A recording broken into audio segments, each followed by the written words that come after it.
Bonjour tout le monde, j'ai décidé de modifier les vidéos sur le thème du grand oral. Je ne vais plus faire un oral de 5 minutes où je me mets à la place d'un candidat. Maintenant j'ai décidé de vous parler de mathématiques, d'histoires qui me semblent intéressantes pendant plus de 5 minutes du coup, pour essayer de vous apporter un petit peu une certaine culture en mathématiques qui pourrait vous être utile.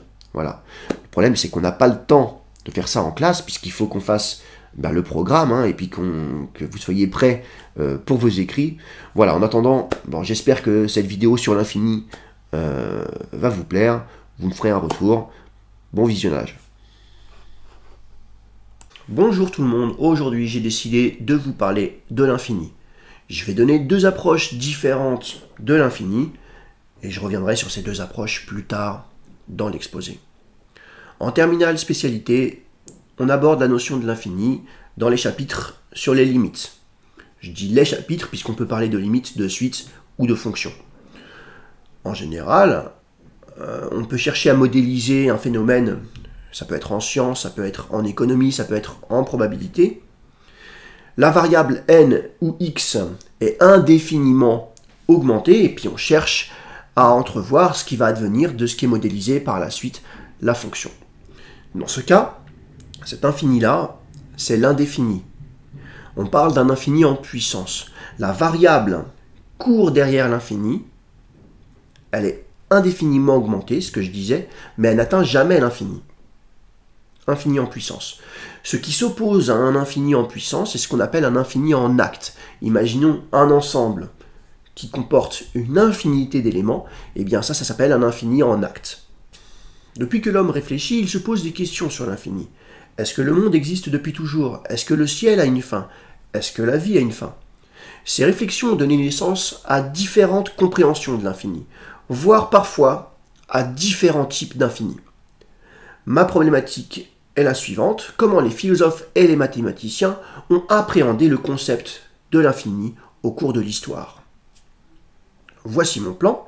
L'infini, selon les philosophes et les mathématiciens grecs, l'infini du Moyen-Âge, la théorie ensembliste de Cantor, et enfin, je vous parlerai de l'hôtel de Hilbert.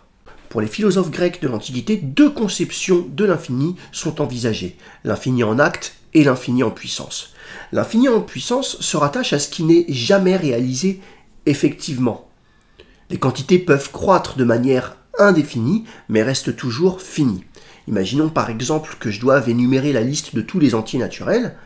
Donc, au bout d'un moment, il faudrait que quelqu'un me relaie et énumère à ma place. Et ensuite, il faudrait que quelqu'un prenne le relais sur la personne qui m'a relayé. Et cela de manière indéfinie. Il y a derrière la notion d'infini en puissance une notion d'incomplétude. Chaque quantité est finie et admet un successeur. L'infini en puissance, l'infini est l'indéfini. L'infini qui s'oppose à l'infini en puissance est l'infini en acte. L'infini en acte est ce qui existe réellement, effectivement, comme une entité illimitée et sans borne. On n'a plus cette notion d'incomplétude. Zénon d'Élée est un philosophe qui imagina une série de raisonnements afin de démontrer que le mouvement n'existe pas, que le mouvement n'est qu'une illusion. Donc dans ces paradoxes, il suppose que l'espace et le temps sont divisibles à l'infini. Donc il supporte un infini en acte. Un de ces raisonnements, un de ces paradoxes, c'est le paradoxe d'Achille et la tortue.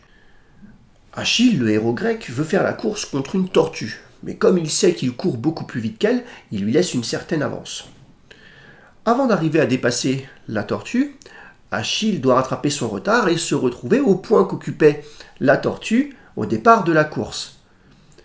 Le temps qu'il y arrive, la tortue aura avancé jusqu'à un nouveau point situé plus loin sur la piste. S'il veut réussir à dépasser la tortue, il faut donc qu'il arrive à ce nouveau point. Et quand il y arrive, la tortue aura de nouveau avancé jusqu'à un nouveau point situé plus loin sur la piste. Achille doit à présent retrouver ce nouveau point, mais même en courant très vite, la tortue aura avancé jusqu'à un nouveau point situé plus loin sur la piste, et ainsi de suite jusqu'à l'infini. Achille doit donc réaliser un nombre infini d'étapes en un temps fini. Il ne peut pas rattraper la tortue, tout mouvement est impossible. C'est un argument de Zénon. Des mathématiques modernes permettent d'apporter une réponse au paradoxe de Zénon. On peut additionner une infinité de termes positifs et obtenir un résultat fini. Aristote est un philosophe grec soucieux de fonder la connaissance de la nature. Il essaye de répondre aux arguments de Zénon en affirmant qu'on ne peut pas supposer l'existence d'un infini en acte. Il défend, lui, un infini en puissance. Supposer l'existence d'un infini en acte aboutit toujours à des absurdités. Par exemple, un segment n'est pas constitué d'une infinité de points. La longueur mathématique d'un point étant 0, si je juxtapose plusieurs points les uns à la suite des autres, on obtient 0 plus 0 plus 0. Même en additionnant une infinité de fois 0, on obtient 0. Un segment est donc de longueur nulle. C'est absurde. À partir du Moyen-Âge, l'infini en acte revêt une dimension religieuse. Il n'y a pas vraiment de grande avancée avant Galilée. Galilée a pour idée de comparer les infinis en acte. Il va considérer l'ensemble n des entiers naturels et l'ensemble des carrés. 1, 4, 9, 16, 25, 36, etc. Et donc, il remarque que l'ensemble des carrés les carrés étant tous des entiers naturels, un ensemble est inclus dans l'autre, il lui paraît évident que l'infinité des nombres entiers est supérieure à l'infinité des carrés. Or, chaque entier peut être associé à un carré, et chaque carré peut être associé à un entier, et ce de manière unique. Cette opération, c'est ce qu'on appelle établir une correspondance terme à terme. Dans chacun des deux ensembles, chaque élément peut être associé à un élément de l'autre ensemble, et ce, de manière unique. Si on peut établir une correspondance terme à terme entre deux ensembles, c'est que ces deux ensembles sont de même taille. Galilée conclut en affirmant que les attributs inférieurs, supérieurs et égales n'ont pas lieu d'être dans les infinis, mais uniquement pour les quantités finies. C'est donc qu'on ne peut pas comparer les infinis. Le mathématicien philosophe René Descartes considère que le seul vrai infini, c'est l'infini en acte. L'infini n'est pas l'indéfini. On ne peut pas parler d'infini quand on parle d'infini en puissance, parce qu'il y a une incomplétude. En 1684, le mathématicien philosophe allemand Gottfried Leibniz et le savant Isaac Newton inventent simultanément le calcul infinitésimal. C'est la possibilité de calculer sans avoir à envisager une infinité de calculs. Désormais, l'infini intervient dans des calculs. Georges Cantor est le premier qui osa traiter l'infini comme n'importe quelle autre valeur, quelque chose que l'on peut manipuler, avec quoi on peut travailler et construire des théorèmes. Ce que Galilée ou Aristote auraient qualifié d'absurde. Il va définir alors la notion de cardinal d'un ensemble. Il dit que deux ensembles sont de même cardinal ou équipotents s'il peut établir une correspondance terme à terme entre ces deux ensembles. Vous vous souvenez ce qu'avait fait Galilée 2 siècles auparavant pour aboutir à son paradoxe. Cantor démontre que l'ensemble grand N des entiers naturels est équipotent à l'ensemble grand Z des entiers relatifs. Si on associe aux entiers naturels 0, 1, 2, 3, 4, 5, 6, etc., les entiers relatifs 0, 1, moins 1, 2, moins 2, 3, moins 3, on peut établir une correspondance terme à terme entre les deux ensembles. Cantor n'en reste pas là et il va faire beaucoup plus fort. Il va réussir à démontrer que l'ensemble Q des nombres rationnels est équipotent avec l'ensemble N des nombres entiers. Ce résultat revient à dire qu'on peut énumérer l'ensemble de tous les nombres rationnels et en oublier aucun. En exemple, comment peut-on énumérer tous les nombres rationnels strictement positifs? On peut commencer par 1. Ensuite, on va énumérer tous les nombres rationnels strictement positifs dont la somme, numérateur plus dénominateur, est égale à 3. On commence par celui qui a le numérateur le plus grand, 2 sur 1 et 1 sur 2. Ensuite, on va faire la même chose avec donc, les nombres rationnels dont la somme numérateur plus dénominateur est égale à 4. Bien sûr, on oublie ceux qu'on a déjà cités avant. Donc 2 sur 2, on ne le liste pas. On a 3 sur 1 et 1 sur 3. On continue comme ça en énumérant donc tous ceux dont la somme numérateur plus dénominateur est égale à 5, en commençant par celui qui a le numérateur le plus grand, donc 4 sur 1, 3 sur 2, 2 sur 3 et 1 sur 4. En continuant comme ça, eh bien on énumère tous les nombres rationnels strictement positifs. C'est donc que Q plus étoile est équipotent à grand N étoile et donc à grand N. Ce résultat est impressionnant, il est contre-intuitif parce que entre deux nombres rationnels différents, on a une infinité de nombres rationnels. C'est pas le cas pour les nombres entiers. Entre deux nombres entiers, on n'a qu'un nombre fini de nombres entiers. Pourtant, ces deux ensembles, on peut établir une correspondance terme à terme entre les deux ensembles. Résultat incroyable. Georges Cantor démontre que l'ensemble grand N des antinaturels n'est pas équipotent avec l'ensemble R des nombres réels. On ne peut pas énumérer R. Cela signifie, d'après Georges Cantor, qu'il y aurait des infinis de différentes tailles.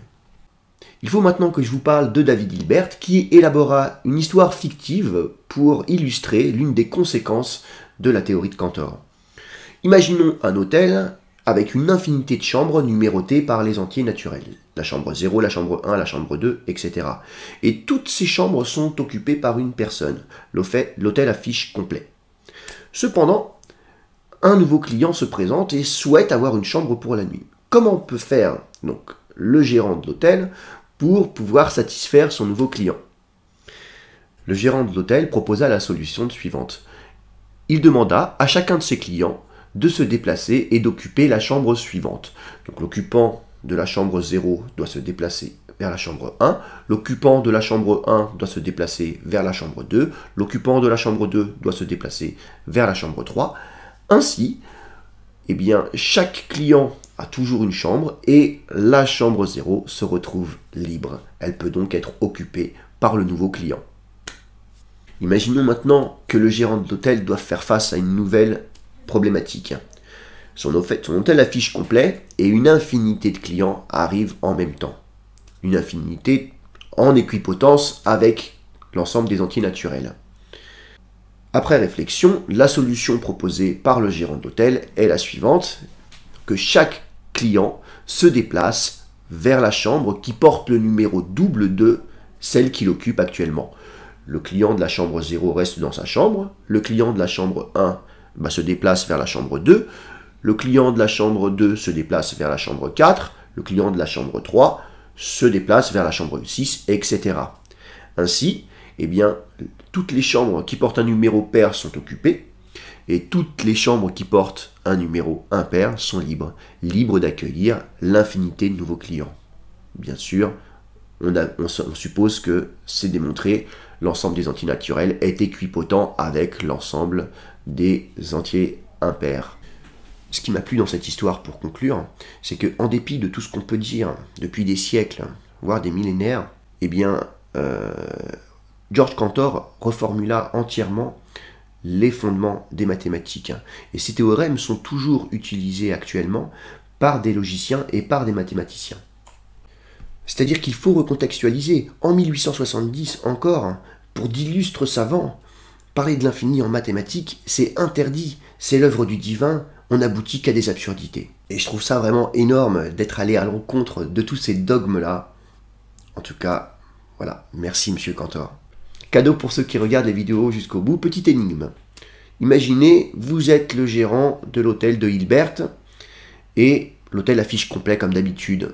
Chaque chambre est occupée.